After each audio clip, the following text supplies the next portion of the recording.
Thank you, Mr. Chairman, for convening this hearing, for all of your commitment on this issue. I also want to thank the ranking member. It's been an issue of tremendous importance to me. I have been working with the Sudanese American diaspora.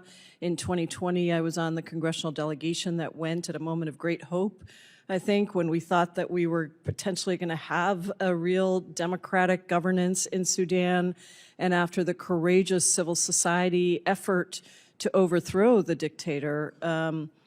And, you know, it's very difficult to be here now. And I thank you all for your work. You know, I watch those Human Rights Watch videos. They're incredibly difficult, painful to watch because this is the site of the worst humanitarian crisis we've seen. And the urgency is not there. The energy is not there that needs to be there. And we're not doing everything that we could be doing in this administration and the last administration have not done what we need to be doing, with over 30 million people needing humanitarian assistance. And I agree with you, Mr. Isaacs, that there isn't a, you can't solve a political problem with a humanitarian solution, but you also can't ignore the humanitarian crisis that's happening. We really need both. And so, you know, and I do want to make sure that some of the proposals that are being floated to designate the RSF as a foreign terrorist organization do not in any way impede the humanitarian efforts that we also need to make sure are continuing so that more people don't die. And I know that is a concern of humanitarian organizations, that we make sure that if those proposals move forward, that we have a very clear carve-out for humanitarian assistance to continue to make it through. You know, I've been collecting stories from impacted civilians, both Sudanese Americans here, but also the diaspora around the world and in Sudan, and leading an effort to have members of Congress tell those stories so that they themselves see. I know it took me a couple of times recording to get through some of them. They're so incredibly painful. I want to speak to the humanitarian landscape. 375,000 people on the brink of starvation. And at this critical moment, both the SAF and RSF, as you all have said, engaged in the willful obstruction of humanitarian assistance, using starvation as a weapon of war. And so, Ms. Wittersheim, could you speak about why armed actors are specifically targeting humanitarian workers in this conflict, and the leverage points that you think that this administration, this Congress, can use to secure increased access for those humanitarian workers?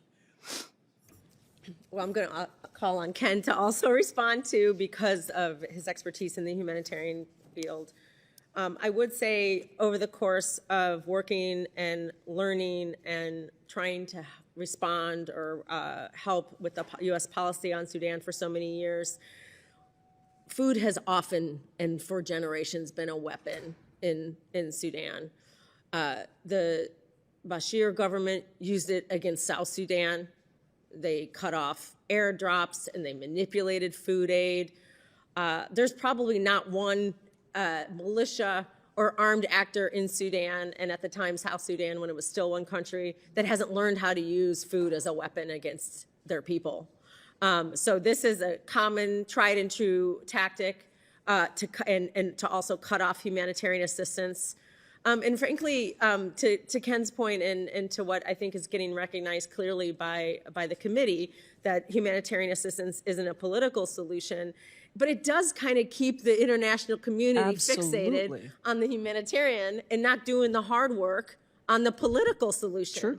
So, you know, it's people really, we really do need both, as you said. Yeah. I think that these armed actors are doing this now because they've always done it. And this is a way in which they get control and they get the population to bend to their will. They get them to move. The RSF has been very fixated on ethnic cleansing. And if you starve people, if they can, they will walk away. That's and they will walk into Chad. I want to get a question in about the UAE, because this is also really, really important. So I'm sorry I'm not giving you a chance to respond on that one. But you know, the UAE, and the chairman said it, we should be shouting this from every rooftop, is actively supporting the RSF. And despite this clear involvement, this administration blew through the committee's hold on a $1.4 billion sale of helicopters and F-16 fighter jet parts to the UAE.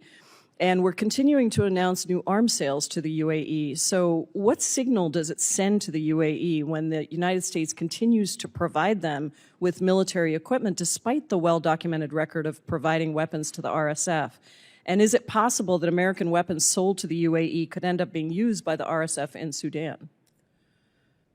So, not an expert on arms, but I would say it is highly possible that the fluidity of arms flows into Sudan can come from anywhere. And already Canada is seeing Canadian sales ending up in Sudan, according to media reports. So I would just want to say that the committee is right to put these holds and to use all the tools that you have. I think we have to get the tools that are already in place, like the Leahy laws, to scrutinize our sales to all of the actors involved in Sudan in supporting these actors to commit atrocities against their people and the civilians there. And I fear it might be a matter of time. I mean, I just don't know. But we would not want to see American weapons sold to them and wind up in the hands of these actors as they're committing crimes against humanity. So we have some tools in place, your ability to put those holds, to scrutinize those sales, and also to ensure that our government follows the Leahy laws that are on the books. So I just continue to plead with all members to use the tools at your disposal. Thank you, and I hope we can do that, Mr. Chairman. Yeah.